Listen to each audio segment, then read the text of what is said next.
जनादेश के साथ एक बार फिर से बीजेपी की बन रही है सरकार। इतिहास रचने के बहुत करीब आ चुकी है योगी सरकार, क्योंकि पिछले 30 सालों में 3-4 दशक में इस तरह से कोई भी सरकार सत्ता में वापसी नहीं कर पाई है। अखिलेश यादव 3 सीट छोड़ रहे थे बीजेपी के लिए, लेकिन यहां पर तो क्लीन स्वीप हो रहा है। क्लीन स्वीप इसे कहा जाएगा। अभय दुबे जी, पहले एक बार भाटी जी आपसे थोड़ा चेहरे का रंग आपका मैं देखना चाह रही हूँ। राजकुमार भाटी जी समाजवादी पार्टी का पक्ष रख रहे हैं। भाटी जी, ये क्या हो गया? अगर ये अनुमान नतीजे में बदलते, मुझे पता है आपको एग्जिट पोल में 10 खामियां दिखेंगी, वो तमाम बातें हैं, लेकिन देखिए अगर कई सारे एग्जिट पोल एक ही संकेत दे रहे हैं और बहुत ज्यादा कंफ्यूजन भी नहीं दिखा रहे हैं, गुप्ता जी वन साइडेड दिखा रहे हैं। देखिए, उत्तर प्रदेश में विधानसभा सीटें 3.5 लाख से लेकर 11 लाख 12 लाख तक वोट हैं विधानसभा सीटों पर। जिस सीट पे हम बैठे हैं 7 लाख के करीब वोट हैं। हाँ, नोएडा में उसमें 300 मतदाताओं से पूछकर हम रिजल्ट का अनुमान करने लगे तो मुझे नहीं लगता कि इसमें कोई दम है। बाकी चेहरे का रंग तो हम राजनीतिक कार्यकर्ता जमीन की राजनीति करते हैं। चेहरे का रंग तो हम जिस दिन अगर सचमुच पीछे भी हारे थे हम, तब भी हमारा बरकरार रहता है। हम बेहिम्मत के साथ हम जनता के मुद्दे उठाते हैं। हार जीत जनता के हाथ में है। मैं गारंटी दावा नहीं कर सकता कि हमारी कितनी सीटें आएंगी, हम जरूर जीतेंगे, लेकिन एग्जिट पोल का मैं इसलिए सही आकलन नहीं कर पा रहा हूं। ये टाइम पास के लिए तो ठीक है, मनोरंजन के लिए, दर्शकों को बांधे रखने के लिए। अरे सर, इतनी मेहनत करते हैं गुप्ता जी, आप काहे उसको मनोरंजन कह रहे हैं? गुप्ता जी देखिए, दुबे जी ठीक है, आ रही हूँ सर। दुबे जी, बीजेपी की लहर, यूपी में लहर और पंजाब में कहर, क्या हो रहा है? अंजना जी, मुझे पश्चिम बंगाल की आपकी वो एग्जिट पोल का अनुमान याद आ रहा है। इतनी मुखरता से बंगाल और बिहार को बड़ा उलटफेर भारतीय जनता पार्टी, ये इंडिया टुडे एक्सिस पोल में आपने मुखरता से कहा था, मैं डिबेट में था, 147 भारतीय जनता पार्टी ने कमाल कर दिया।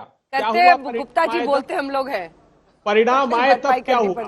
देखिए, एक एग्जिट पोल वहां भी चल रहा है गोरखपुर के मठ के लोग कह रहे हैं बाबा जी फिर आएंगे, सत्ता से हट जाएंगे और घंटा यहीं बजाएंगे। ये जो नावें हैं आपकी, भारतीय जनता पार्टी ने समूचे केवट समाज की नावें तोड़कर फेंक दी। ये जब रिजल्ट आएंगे तो सारे इन पोल की पोल खुलेगी, विश्वास रखिए। मेरे लिए एग्जिट पोल और अच्छा, तो कांग्रेस पार्टी सरकार बना रही है? देखिए, नहीं, हमने उत्तर प्रदेश में ये दावा किया है कि सरकार जो भी अखिलेश के बिहाफ पे बोल रहे हैं? नहीं, अखिलेश जी के बिहाफ पर नहीं। देखिए, हमारा जो पिछली बार हमने जो कॉन्टेस्टेड सीट है उसमें से 22.9% वोट शेयर था। मेरे लिए एग्जिट पोल और ओपिनियन पोल क्या है ये और बता दूं मैं, आखिरी बात मेरे लिए था जो पंचायत के चुनाव हुए थे ना अंजना जी, उसने पूरा सही स्वरूप दिखाया।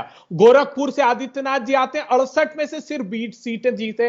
वाराणसी से पंचायत में कहा जा रहा है दुबे जी, पंचायत में हमने देखा था कि समाजवादी पार्टी ने भी अच्छा किया था 16 में और 17 में रिजल्ट क्या, अब उस पर नहीं जाते हैं। अभी जो आंकड़ा दिखा रहे मोहसिन रजा मौजूद है हमारे साथ। अब योगी सरकार में मंत्री, उनकी एक टिप्पणी ले लेती हूँ, वो आंकड़े स्वीकार करने को तैयारी नहीं है मोहसिन रजा साहब, और आपके चेहरे की मुस्कुराहट खत्म होने का नाम नहीं ले रही है। देखिए, हमने काम किया है आदरणीय योगी जी के नेतृत्व में, अभूतपूर्व कार्य हुए हैं उत्तर प्रदेश में। माननीय प्रधानमंत्री की योजनाएं, माननीय मुख्यमंत्री की योजनाएं पहली बार उत्तर प्रदेश की जनता को उसके घर के द्वार पर मिली हैं। पारदर्शी तरीके से हमने उनको सारी योजनाओं का लाभ दिया, सुरक्षा उनको दी है। और कांग्रेस जिस तरह से बात कर रही है, तो ये तो बेगानी शादी में अब्दुल्ला दीवाना, अब माने या न माने, इनको तो पूछना ही नहीं चाहिए। हिजाब का मुद्दा भी दिया था रजा साहब, हिजाब का मुद्दा भी दिया था आपने। आज काम याद आ रहे हैं, आप देखिए विडंबना। मैं आपको बताना चाहता हूँ, चुनावों के बीचों बीच अंजना जी हजारों किलोमीटर दूर बैंगलोर का मुद्दा सुलझाया गया यूपी में। डिबेट कर रहे थे गोमती नगर में हम और आप डिबेट कर रहे थे, हमने आपसे कहा था कि हम 5वें चरण में ही बहुत बड़ी बहुमत के साथ में जनता के आशीर्वाद से पार लग चुके हैं। मैंने आपको कहा था कि इसको रिकॉर्ड करके रखिएगा।